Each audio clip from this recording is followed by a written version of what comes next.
তো অনেক দিন ধরে ইচ্ছে যাচ্ছিলো শীতে সব রকম সবজি আর তার সাথে একটু গোবিন্দভোগের চালের খিচুড়ি খাবো। তো কবে খাবো অনেক দিন ধরে প্ল্যান হচ্ছিলো, তো আজকে হঠাৎ করে রাত্রিতে ঠিক করলাম চলো আজকেই খাওয়া যাক।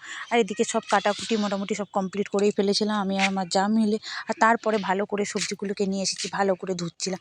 অনেকেই আবার ভাববে রান্নাঘরে তক্তপোষ কী করছে, এই তক্তপোষে আমার শ্বশুর শোয়। আমি বিয়ের প্রথম থেকেই দেখে এসেছি আমার ঠাকুর শ্বশুর রান্নাঘরেই শোয়, কারণ ও রাত্রিবেলা উঠে খিদে পেয়ে গেলে ওই জন্য টুক করে উঠবে, রান্নাঘরে যা খাবার থাকবে উঠে টুক করে খেয়ে নিতে পারবে, এই জন্যই।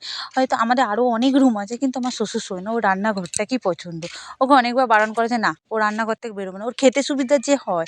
যাই হোক, এইদিকে ভালো করে সবজিগুলোকে ধুয়ে নিয়েইছিলাম, তারপরে আমি বসিয়ে দিলাম সবজিগুলোকে ভালো করে সাদলানোর জন্য।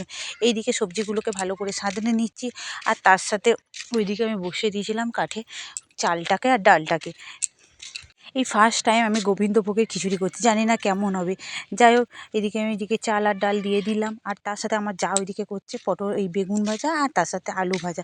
হয়তো গ্যাসটাকে দেখে বলবে এত উঁচু কেন, আমার শাশুড়ি পায়ে ব্যথা, ওই জন্য মাথায় বুদ্ধি লাগিয়ে এরকম উঁচু করে দিয়েছে, ও চেয়ারে যাতে রান্না করে। যাই হোক, লাস্টে আর ভিডিও করা হয়নি। এটা হলো আমার খিচুড়ি খাওয়ার সময় একটা ছবি তোলা হয়েছে, কিন্তু খিচুড়িটা খেতে জাস্ট ওয়াও হয়েছিল।